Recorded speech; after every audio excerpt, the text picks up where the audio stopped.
I bet you guys didn't know you were going to go to Las Vegas this morning. Or go ahead, Bree. Yeah, we're going to Las Vegas and we're going to check in with a dear friend. She actually moved to Vegas, wow, years ago. But she's in Vegas and she was actually part of standing up the first isolation facility right in the nation. It's Katrina Stoever. Some of you may know her. She is a former resident of Guam. Good morning. I guess good afternoon for Good you. morning, everyone. How are you? We're doing all right. How are you? Doing good. It's just kind of hard to hear everybody with their masks, but I'm familiar with that situation at work Right, when right, yeah. the facility was went up. So So let's just yeah. start so people know your background and just tell us your story from the beginning and how you came to work for the isolation facility. Okay, so of course everybody knows I worked for MAC Cosmetics for quite some time. So when we shut down, prior to that, I also volunteered for FEMA. It is not established in Guam, and I don't believe it is. It is the CERT program, which is for community emergency responders. And I had a break in time for about a year and a half. I took off from work and decided to pursue my career as an EMT and then work towards the Las Vegas Metro Police Department. So, being part of FEMA, I got an email about, with the COVID situation going on and a isolation facility opening up. So first, it started out to be a volunteer opportunity. Then it became a job for me to pursue for a couple of months. So with the facility, what it was, it's the first in the nation that was a trial and error for us. We learned a lot. Some people walked away. Some people were scared. I was scared. It's a fire we did not know how to put out. It is something we walked into blind and not knowing, what is this going to do? How am I going to catch it? I called my family at home and asked advice like, what do you think I should do? And, the way I am and with what I'm skilled at, it was like, these people need my help. I'm going to go help. It was like, I ran right into it. And there's this facility is one of the top notch I can say. And I wish it stayed open, but it was only allowed to stay open for about 3 months. And that was a contract with FEMA and under the CARES Act. So with it opening up, we were able to quarantine people. It's like a triage. You go from green, yellow to red. So green would be people who were exposed, are in quarantine, separated from people who are symptomatic and people who are confirmed. So we placed people in these tents to their accurate symptoms. Even some patients didn't show symptoms at all. I can probably even say one was blind, and that does not count as an underlying condition. And she was just having a sneeze. So there's so many different things. Everybody's body reacts differently to the virus. And I always tell everybody when I started my job with this was, okay, I'm going to take my vitamins. I'm going to do this. I'm going to eat right. I'm going to follow the proper procedures with the proper PPE. So when I saw the numbers at home rising, I was so concerned about my family. One of my family members caught COVID. She's healthy. She, does everything. And then it's always the ones you least expect that catch it. Mm-hmm. And that's how I got involved with it here. So from my experience with it, from the knowledge, everything from tent to tent. The National Guard did step in and help us as well with the city of Las Vegas, Catholic Social Services. It was more for the homeless, and it was to help these people have a safe place to stay. But in Guam's situation and what I'm seeing, I'm not, I'm trying to get as much information as I can as I'm seeing different people's opinions about testing. Testing is important. And the reason why I'm going to say that is because us as health workers ourselves, we could contaminate other people, even if we're healthy, even if we're not showing any symptoms and any of that. So weekly testing maybe once a week, twice a week, because you don't know. Mm-hmm. And that's how these things spread. And I hear people talking about what's happening in Guam about socializing. Yes, it's in our culture to go around, hang out. But right now, my main concern is if the roles were reversed, what would our elders like our Manamko want to do. They would do everything in their power to protect us. Yeah. So us as a younger generation and between 18 and 45, listen, lock up, stay at home order. There's things to there. Oops, she muted herself. You accidentally muted yourself, Katrina. Wait, Okay. can you hear me now? Sorry, Yeah. my computer goes in and out.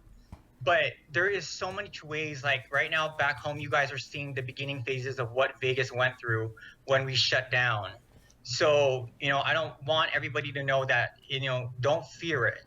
Take care of yourself first before you can take care of everybody else. Take care of those in your household. It starts with cleanliness. It starts with all of that. Like, I heard somebody say about send one person to the store. That's actually really true. When you get home, take your shoes off, sanitize your shoes, spray it with alcohol, 70% and up to 99%. Throw your clothes in the washer. It's a lot of that stuff that helps you prevent from spreading, and air out your home from time to time because from my experience, closed ventilation places can spread, even in hospitals. Someone can go in who has a flu and is not COVID positive. They end up catching COVID because they're by a patient who is COVID maybe a few beds away. So there's different ways that we had to work through all of this in Nevada. And by working at the facility, what I've learned is Guam gonna go ahead and have an isolation ward where the nurses and doctors don't cross-contaminate floors, where they're strictly staying in those units and exiting and entering those units properly and then disposing of the proper PPE the right way. And, seeing all of this happen back home, it hurts my heart so much. Kind of get emotional talking about it because of what I've seen here. Mm-hmm. I want to come home and help. There's things that I know that I can do to come home and help everybody. And I wish FEMA would step up to the plate. I know people don't want the tents to go up, but these tents can help. If you can't use a tent, there's the high schools. Like, for instance, I went to George Washington High. Spread up the wings into different things. Green can be an A wing.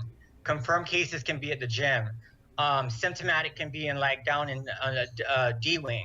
Things like that. And then have the proper people that are, educated in nursing, have their medical assistant stuff, CNAs, LPNs, EMTs like myself, come out and let's, tackle that. Guam has the strength and the power. We've been through so many things, earthquakes. Guam has experienced hurricanes and storms, and we made it all through it. We have Santa Maria Kamlan, who was there to protect us. And this may sound, iffy to some people, but sometimes we forget to pray at situations and times like this. But this is the time now for that, because for me, what I did every day prior to walking down to go to those tents to help these people, because not knowing whether I was going to catch it that night or that day, I asked God to protect me and shield me as I go down here to do my job and serve my city and protect these people and help these people get better. And, I've heard about people getting, of course you can catch COVID again. We've had people constant tests and their tests come back positive, and we have to quarantine. It gets frustrating and people get exhausted. And then we have people that leave against medical advice. You can't hold people against their will. But at the same time, if we just back home, just, do it the right way. Mm-hmm. So, you can sit outside your house, just don't walk across to your neighbors, barbecues and all the things can wait, all of that. It's important. It's that right now the curve, we need to bring that down, and we need to get the sick healed. You need to, each person needs to be, their symptoms need to be separated, knowing exactly what to treat it with. You can't just treat them with the same respiratory medication. Everybody's different, every Mm-hmm. single patient. Have you talked to your family? Obviously you have. I mean, Yes. how are they? I mean, are they scared? I mean, because I know No, they're not scared. I send them a bunch of N95 masks. I send them things that they're gonna need. I've told my family what to wear when you go out, how to sanitize, how to do this, how to do that. My cousin caught COVID, and she made it through. And I, truly believe that here in Vegas, Guam. Okay, so right now the numbers here. we are close to almost 68,000 confirmed, and our death toll is almost to 1,300. So that's like Guam is maybe what 175, 200,000 people there. Mm-hmm. That's like half. And our island, the fact that we don't, you know, people don't have to drive in. Everybody comes in through planes, boat, military, all of that. It You muted yourself. muted again. Yeah. The computer shuts off time to time. But it can be contained, it can be controlled, but we just need everybody to comply. And you know, it's people get cabin fever. People don't want to be stuck in their homes forever. Like, you know, that's why I stepped up to the plate and was like, I'm gonna go out, I'm gonna go work, I'm gonna go help. Because being home, you're just sitting there, you're like, I'm going nuts. Like, find a book to read, find something to do.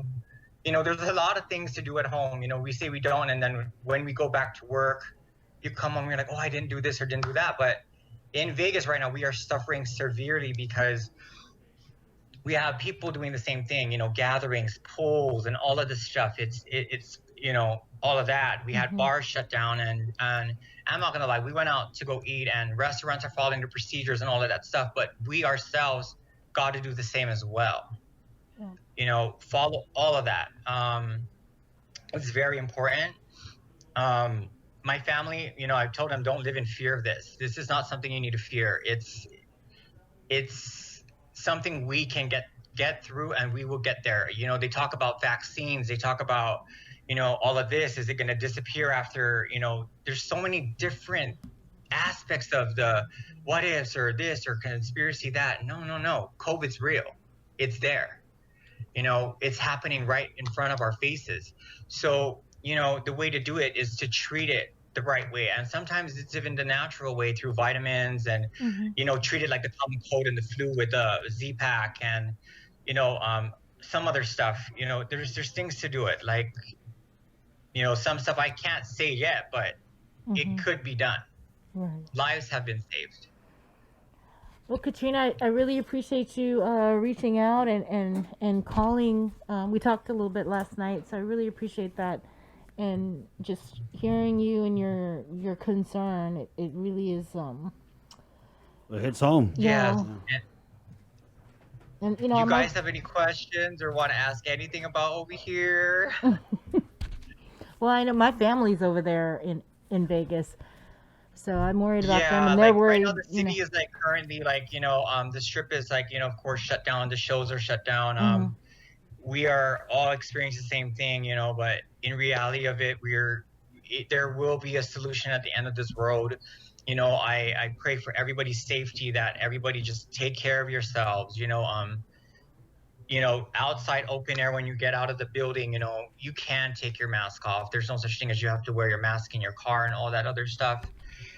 You know, your immune system is your priority.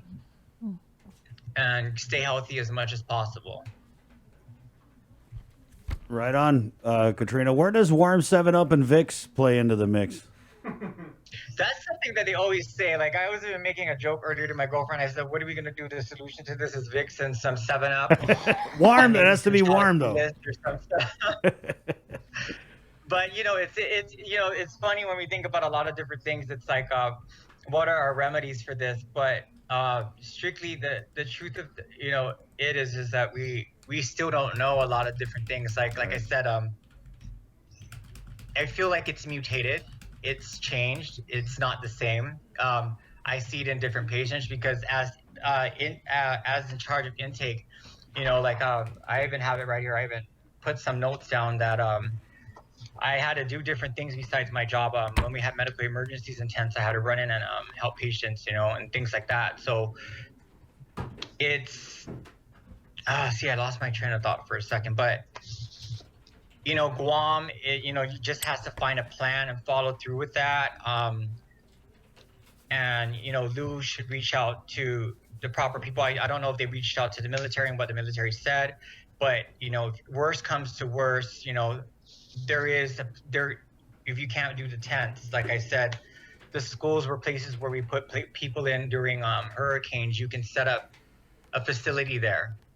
You can do that and quarantine there, because recycled air and air in hotels and air and all of that, things spread to ventilation. is another thing with COVID. And this is through my experience. I'm not a scientist, I'm not a doctor. This is through 100% experience of what I've seen, what I've worked in, and what I've seen works and happens, and all of that. No, that's crazy you mentioned that because I was just texting with someone last night and they were saying, have you guys asked about GMH and the ventilation system there and how Yeah, because outdated it it is? And travels floor to floor, so that's why that was my concern. Is there a ward set up there? Is because here in Vegas, if you were stationed in red, there is a way to exit and enter, because your PPE was a different type of PPE. But when I needed to go in there, I had like less than 5 minutes to put on that gear to get in there to help these patients. And then we had monitors in the tents with radios that were communicating us an admin like, hey, we need medical, hey, we have this going on, we need y'all to come and run. So we're running across these places and deconning ourselves. So what I mean by deconning is like having people come in and sanitize the place, because you have to do that. It has to be done. We've done it probably 8 times a day, each shift, from morning, swing, and grave. I worked grave, which was tough, but that's when a lot of stuff happens. And it's patients get cranky. People back home right now, like I said, don't be afraid. All of you, don't be afraid of this. It's gonna get done. There will be a solution. Everyone talks about the vaccines and all of this stuff, and vitamins. Take your elderberry, take your zinc, take your vitamin C. If you can't take your vitamin C through the pills, take it through the oranges and orange juice, all of that. We are a very resourceful island. There's so many different things that we can do. Like if you don't have a mask, use a scarf, use a bandana, cut up a shirt. There's so many different things. And thank you. Being from where I'm from, I worked with other islanders like from Hawaii, Samoa, and I forgot where the other girl was from, but we took our job to heart, because these are people. These are people's families. Sometimes you're the last person these people see. And that's the heartbreaking part, is that these people can't have their families come and see them. They're quarantined and they're COVID positive. And then how you guys talked about antibodies and people are testing for the wrong things. The way you get antibodies is if you were COVID positive.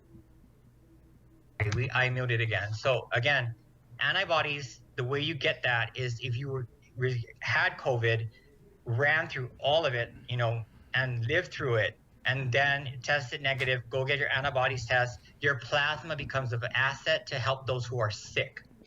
And that's the important part about that, is that those who have COVID and that have overcome it, your plasma is important for those that are sick. Our elderly, our manumko, they need the protection now. They need that. For what they've done for us, we need to do the same for them. And that is our job as a younger generation, to step up to the plate and listen. Because when I was little, I would get spanked if I didn't, listen. The street lights turn on. It's time to go home. Right. Some generations now, I'm so shocked about how people react out here. And I'm like, man, if this was at home, Ooh. I'll be spanked with a Tang stick or, all of that kind of stuff. But, it's very fortunate to be raised in such a grateful place that has given me the knowledge and given me the strength and given me the heart that I have to be able to walk into this and come out. I didn't even catch it. I've been tested so many times, and by the grace of God, I think it's because I went into it and went to help. Yeah, I contacted Sabrina about all of this, and I was concerned. I'm like, hey, how are you guys doing? How's everybody? I'm seeing a resurgence in numbers, and that's my fear, is that I don't want to see these numbers climb. I want to see them go away. I'm just. And you guys can do it. Guam can. Guam will overcome it. It will happen. It's just we need to get people to send PPE to the nurses, the hospitals. I know you guys are running out of beds. The next solution is going to be exactly what I'm saying. You might have to set up tents with AC units and ducts outside, or set up a facility. And that's going to be the best bet to curve this number real quick. And 14 days quarantine, they say, you will see symptoms within the first 3 to 4 days. On your 9th day is your peaked, most likely you're going to see the symptoms. The devil is going to provoke its head at that time. And then, your 14 day, if you start getting hungry, that's a good sign of appetite. Loss of appetite's a bad thing. So there's so many aspects of this that we can get into so much more with this, because of, us being the first if it's nation, in our nation to have a facility like this. Lucky to be part of it, and proud that it is going, like, if resurgence numbers continue in other states, that we may be able to fly and help. And that's what I want to do, is like, hey, FEMA, come on, step up, help out. Guam's a small population of this many people, and this is how many infected, this is how many it could make sick. It's not like Nevada and the other states where you have a big amount of room and air and all this stuff to be able to spread apart. Some families have 6 members in one home. If a person gets sick, where are you going to quarantine that person? You can't just lock them in a room in the house. There's so many different things. Katrina, I feel like this was something that they discussed way back when we had FEMA, and they were like, oh, we're going to get some doctors to come to Guam, and then our numbers just petered out, and I feel like everyone was like, all right, no more COVID. And now here we are. And now here we are. We need no space. more COVID right now. Next month, with flu season coming up, we better prepare. Be prepared, because it's going to confuse everybody.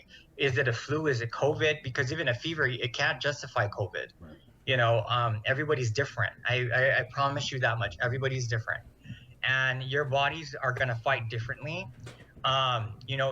Sometimes it's based on our weight or pre-existing conditions. You have asthma, diabetes, if you have like 3 conditions, it all varies. But even the people that are the healthiest catch them, and they fight them real hard. Some make it through, some don't. But you know what?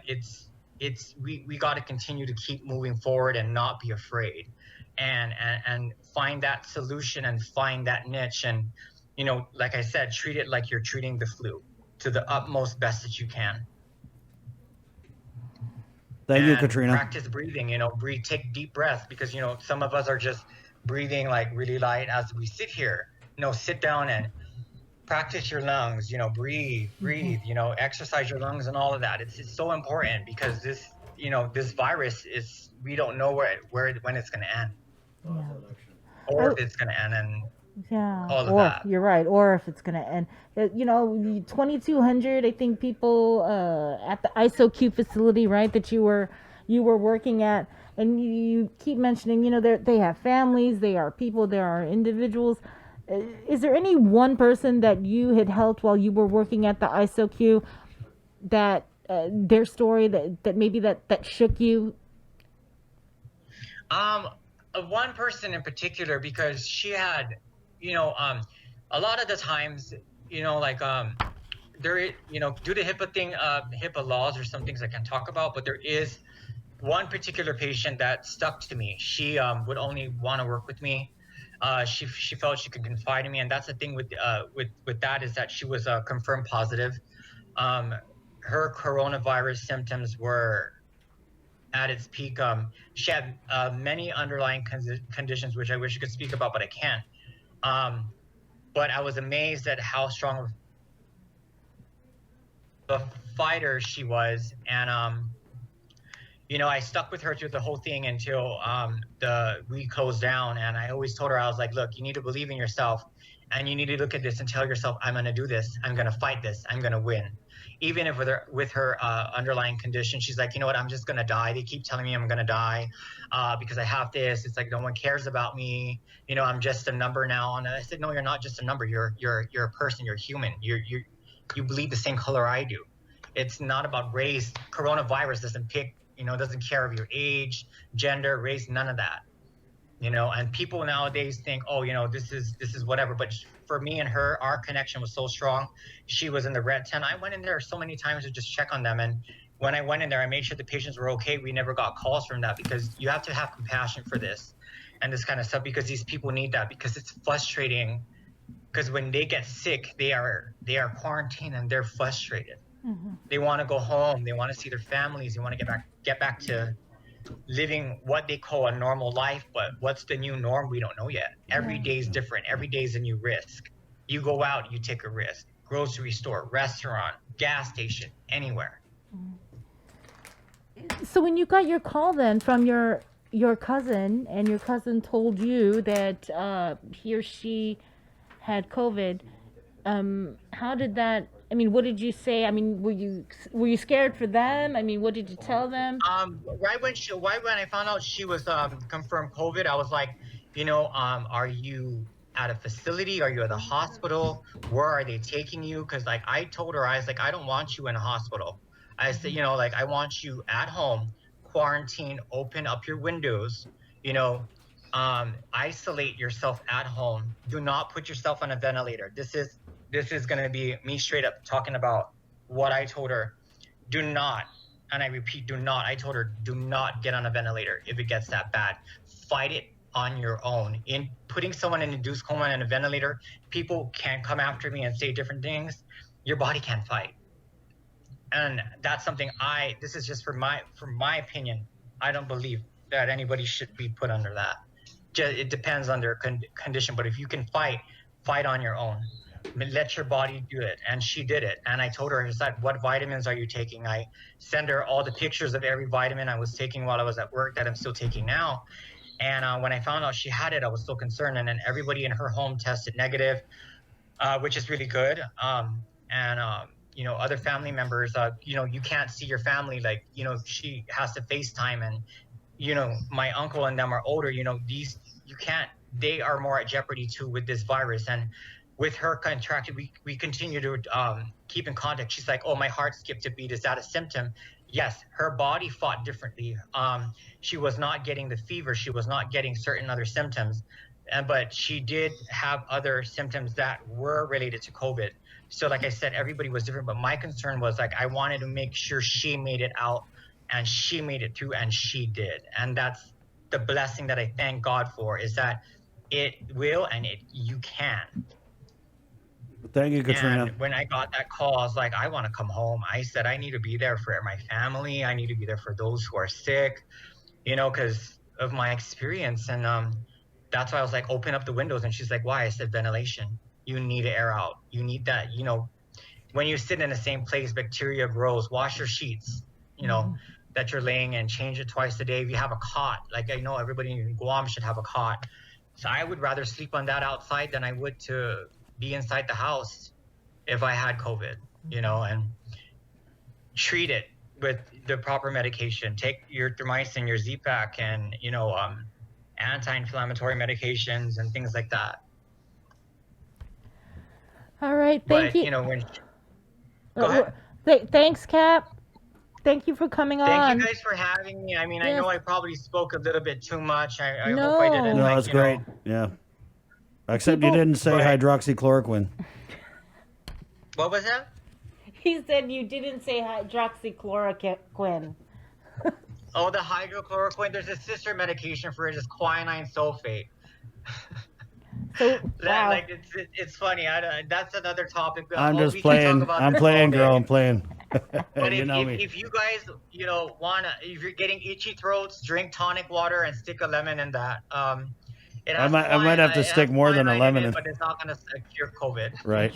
Thank you, Katrina. Thank you. Hey, keep in touch. Keep us posted. Keep in touch. Yes, keep in touch. I mean, if you guys have any other questions or anything, I mean, let me know. Like, you know, I wish I was there right now with everybody while everyone's going through this. Well, there you go, Gov. That was an interview right there.